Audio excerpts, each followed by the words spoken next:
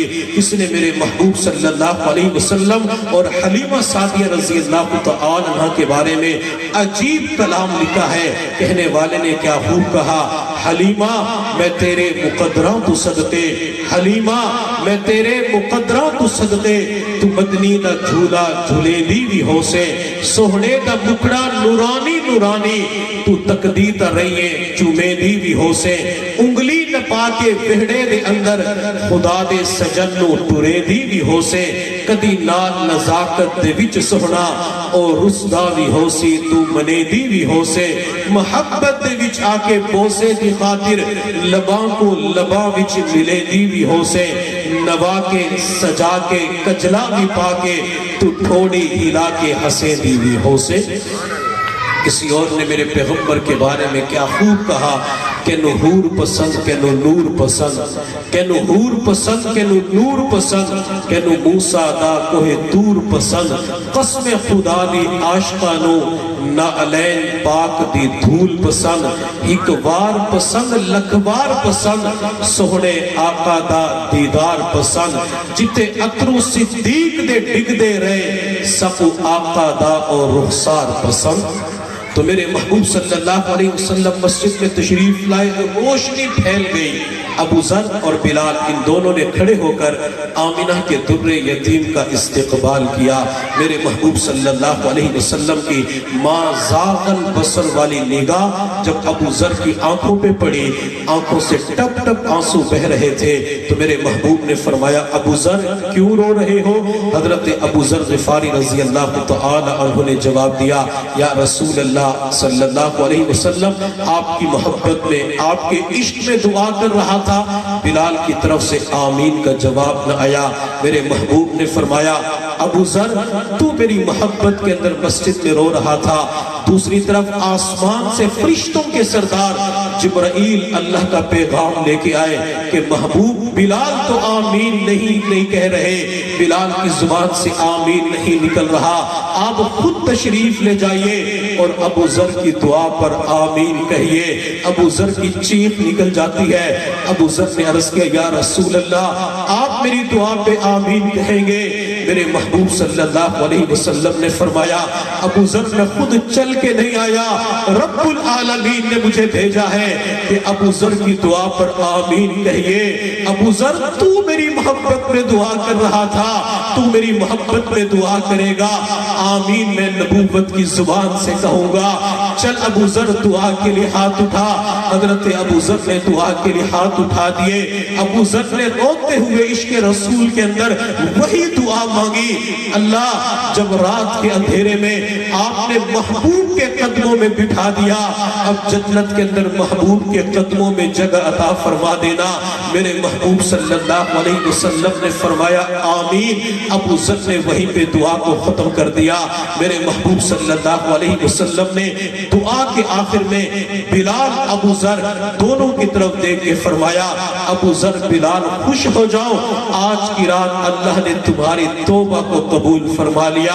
ابو ذر جلدی سے بول پڑے یا رسول اللہ صلی اللہ علیہ وسلم کیا جنت کے اندر آپ کے قدموں میں جگہ ملے گی، آپ کی رفاقت معیت نصیب ہوگی؟